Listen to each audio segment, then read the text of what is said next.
Welcome to a session about investment banking interviewing. We wanted to give you an overview about some of our high-level thoughts on how to think about the interview process.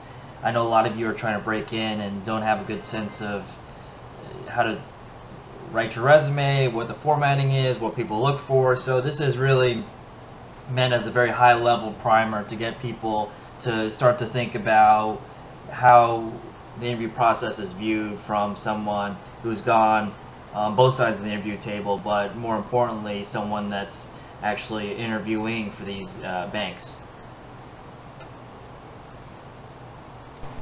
Today I'm going to cover resumes, some of the good and bad ones, the formatting, things that the way you describe word choice, and then we're going to go through some of the behavioral questions and what we look for, followed by some technical questions and some Q&A. I guess in terms of your resume, the first thing you should be thinking about is a 30-second test. So that means is from the context of someone that's looking at the resume book, you have to think about they have a stack of, depending on the school, anywhere from 50 to 100 resumes. So each resume is not going to get that much individual time. So within a 100 resume book, you might look at it in 30 seconds, either yes or no. And within that, you might winnow it down even further, but you need to do a first level pass and say, yes or no.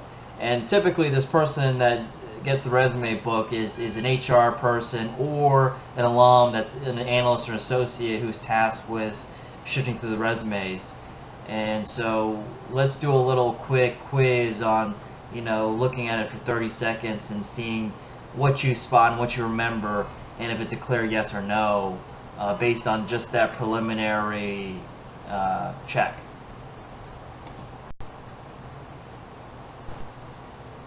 So take 30 seconds here and look at the resume and see what you can remember.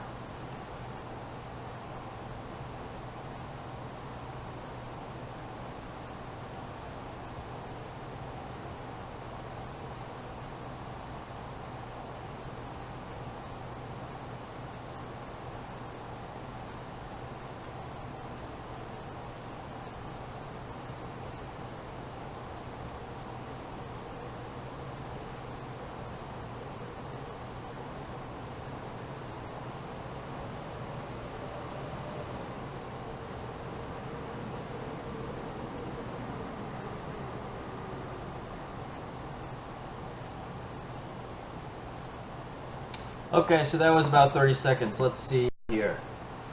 First thing that stands out is the GPA, the 3.19, which is relatively low, especially in the context of, it's not a hard science, engineering, or, grading not on a curve here. So that's the first thing that stands out. You might get benefit of doubt if it's some hard science or math field at a very technical school. The second thing that stands out to me is this wide gap on the right side. I think, trained eyes go from left to right, up to down.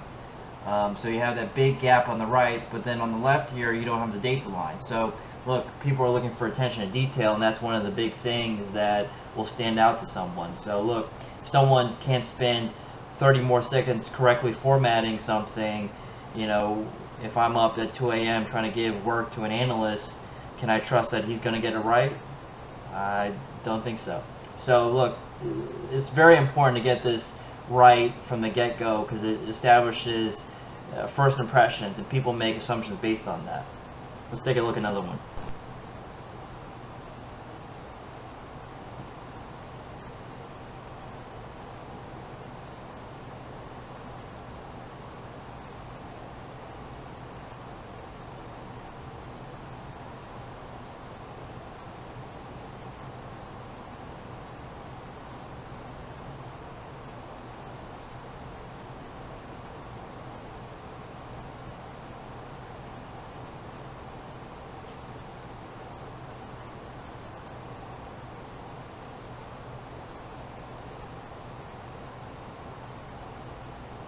Okay, That was about 30.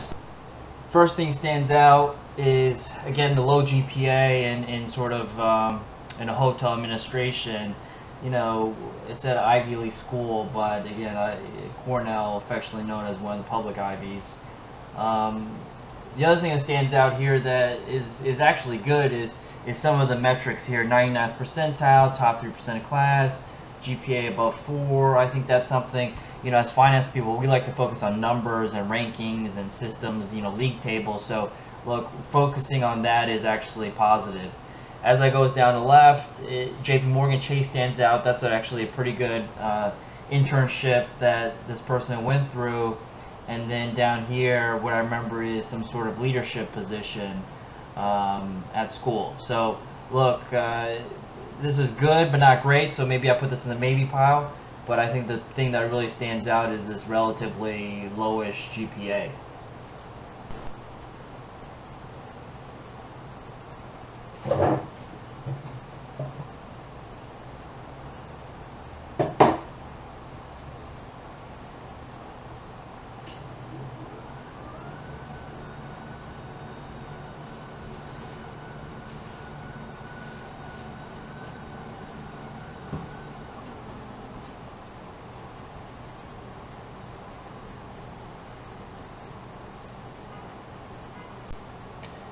So again, the GPA stands out very low, 3.3. I think the rule of thumb is 3.5 and above. There might be mitigating circumstances again based on major or school, but again, this is pretty low.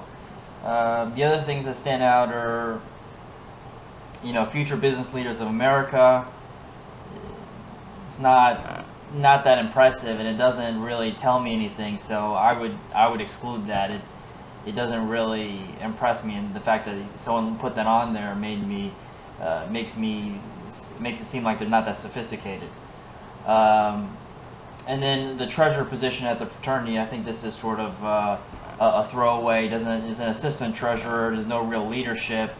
You don't really tell me what you did to make this role even better, so it doesn't really stand out to me. So those are the things that highlight. I think the other thing that stood out is this tennis. So I'll remember this person as the tennis person. Here's some better resumes. Let's take a look.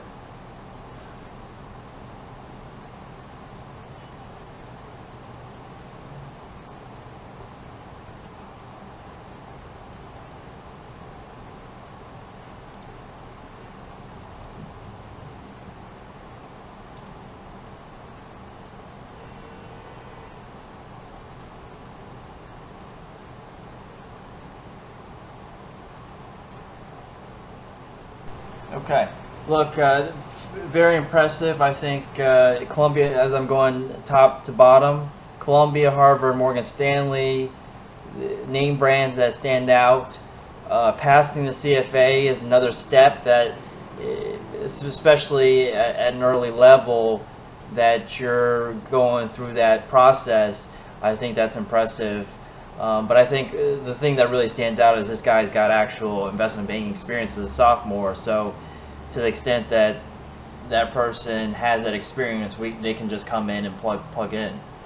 And then just going down, awards and other facts, placing again the rankings and national rankings, I think people like to focus on. So placing 5th in the national econ competition, that just really stands out.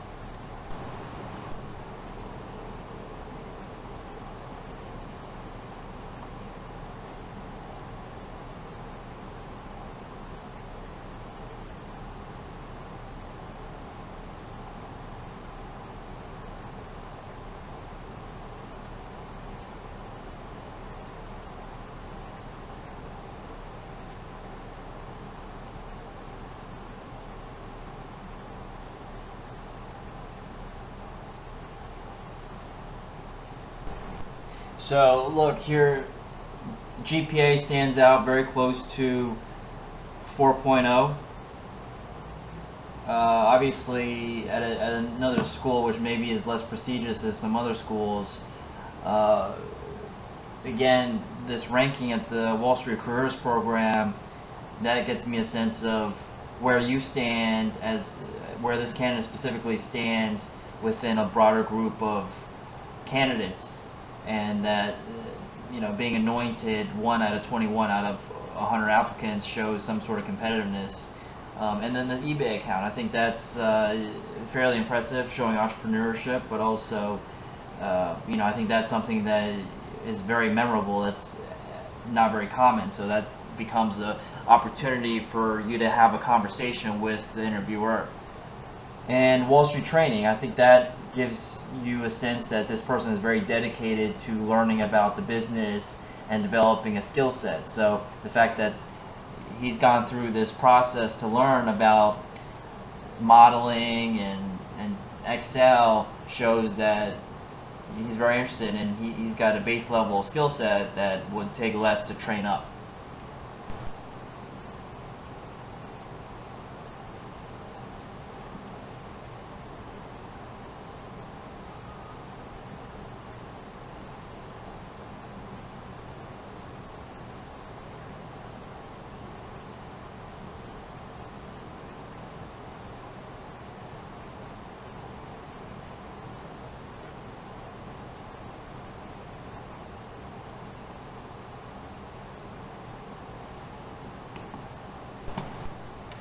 GPA again stands out, very strong, close to 4.0.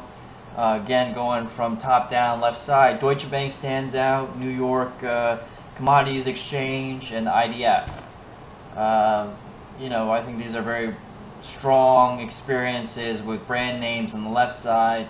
And the other thing that stands out is interest, music composition. I think that's fodder for an in-depth conversation about personal interests, and I think that's very unique that you don't really see from other applicants. So now I think we're going to try and talk about some of the behavioral questions, and I think there are certain aspects, behavioral versus technical. I get asked that question all the time, is what's more important? And I think both are fundamentally important. But the way to think about it is technical skills can be taught, but behavioral skills, you can't change someone's personality. So I think that's going to be more of a focus for some people that don't come across the right way. While on the other hand, if you're a liberal arts major, you might want to spend more time on the technical questions. So let's cover some of the behavioral questions. The interview process is a real performance. You're judged from the moment you walk in. So think about the entire 30-minute experience as you're on the stage, lights are on, and the curtain is being lifted here. So make sure that when you go in, you've got your appearance, your demeanor, your answers, as well as the conversation going back and forth is everything you've got prepared for and well experienced enough through mock interviews, but also going through other interviews that you know how the process works and what to expect. So I think, in terms of appearance, very conservatively, don't do anything aggressive. Some people suggest not wearing cufflinks, and I highly recommend not doing that. No crazy ties or anything like that. It's very conservative. White or light blue shirt. And then suits, and making sure the belt matches the dress shoes, at least for the guys. Women obviously have a little more leeway about what's standard here, but again, dress very conservatively, with navy or black as being the operative colors. When I say demeanor, I think the key is to focus on be confident but not cocky, and be agreeable to the fact that you can illustrate to the interviewer that you can be trained. And I think that's one of the biggest things that we look for in terms of candidates, because we need someone that knows the facts but also has the ability to self-analyze and learn from their mistakes, and also just be able to grow not only technical skill sets, but as a person, that we can slowly give him or her more responsibility. And then with regards to your answers, you just need to be short and succinct. It's, think about it again from the interviewer's perspective. You're sitting in a room for several hours, one after another of interviewees, so you need to make your answers stand out. And I'll cover that in the next slide here. Look, I think the most important thing is you have to make sure you get along with people, because you're spending long hours working with them. So I think the most important thing is that you can get the job done, that you have quote-unquote safe hands. So in sports analogies, you're at the 10-yard line, and the quarterback, the associate interviewing you, is giving you the ball, and you're the running back, and you have safe hands. You won't fumble the ball at the goal line. You can just punch it in. So you have to come across that you can get the job done. I think one of the biggest mistakes that people make is they keep rambling on with their answers. So if someone asks a question, tell me your greatest strength, no need to ramble. Sort of give a short and sweet, succinct answer, and if they're curious, they'll follow up. Make this more of a conversation than just straight question and ramble or question and answer. So make it more of a conversation.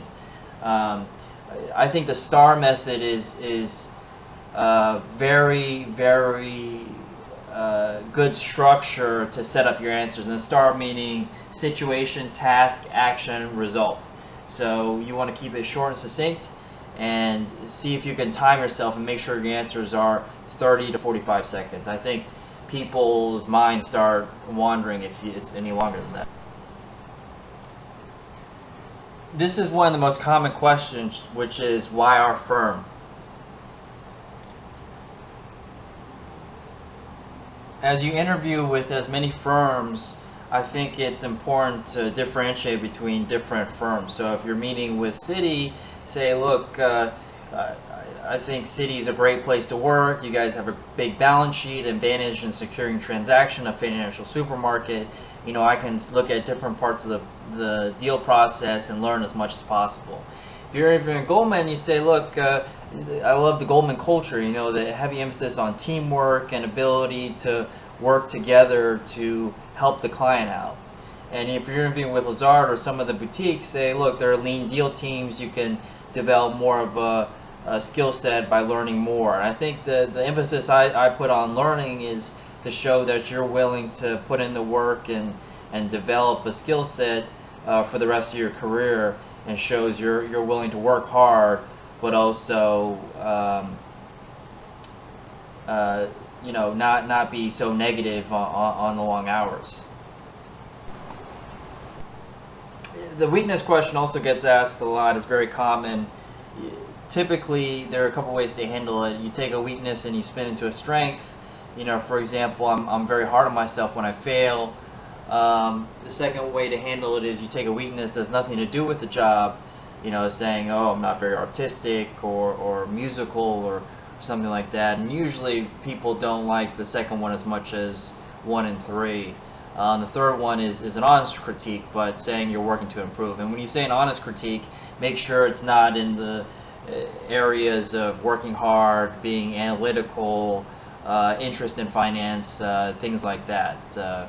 As long as it's not one of those key areas, that's a fine response. And ultimately, at the end of the interview, you'll get asked, what questions do you have for me? And this is an opportunity for you to ask the interviewer questions. And it's important to have 2 or 3 questions prepared before each interview. So don't ask typical softball questions. Ask more detailed questions so that you get to know, you show the interviewer that you've done your homework to learn about the firm and the process they have there. So don't ask the typical softball questions here.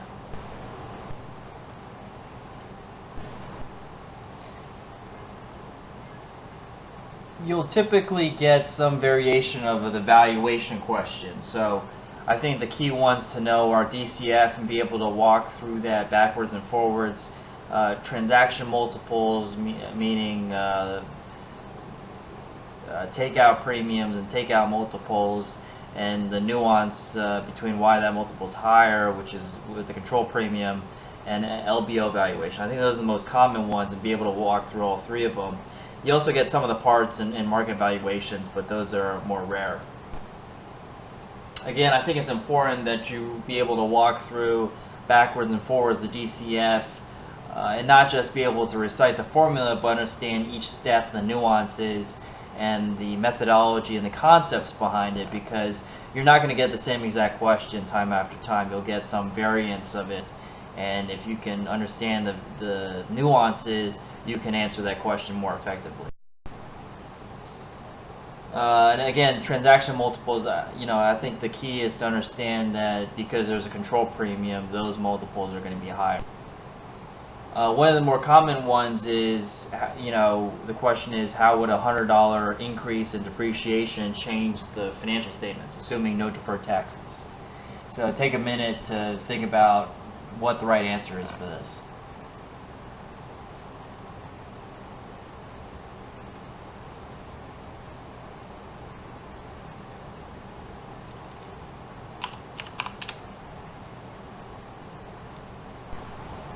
Okay, so let's walk through it here. So I think there's different ways you walk through it, but conceptually the easiest way for me to think about it is break up the three statements and start with the depreciation expense. So depreciation expense goes up by 100, operating income goes down by 100, assuming a 40% tax rate.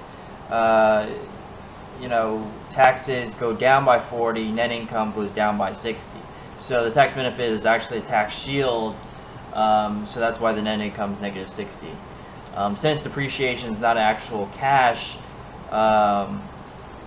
outlay, but you get the tax benefit, again, assuming no deferred taxes, there's additional $40 of cash on your balance sheet. The PP&E net goes down by 100 because depreciation goes up by 100. So your total assets are down by negative 60. Your shareholders' equity is also down by 60, which ties into the net income. On the cash flow statement, you start with the net income that's down by 60, add back depreciation plus 100, and you get to plus 40, which again tie back into the tax savings of 40 that we mentioned. And so this is the end of the presentation. I think this is just generally an overview of how to think about the interviewing process. Again, we can go into a lot more detail about some of the nuances here, but wanted to give you guys at least an overview of how we think about interviewing in the business.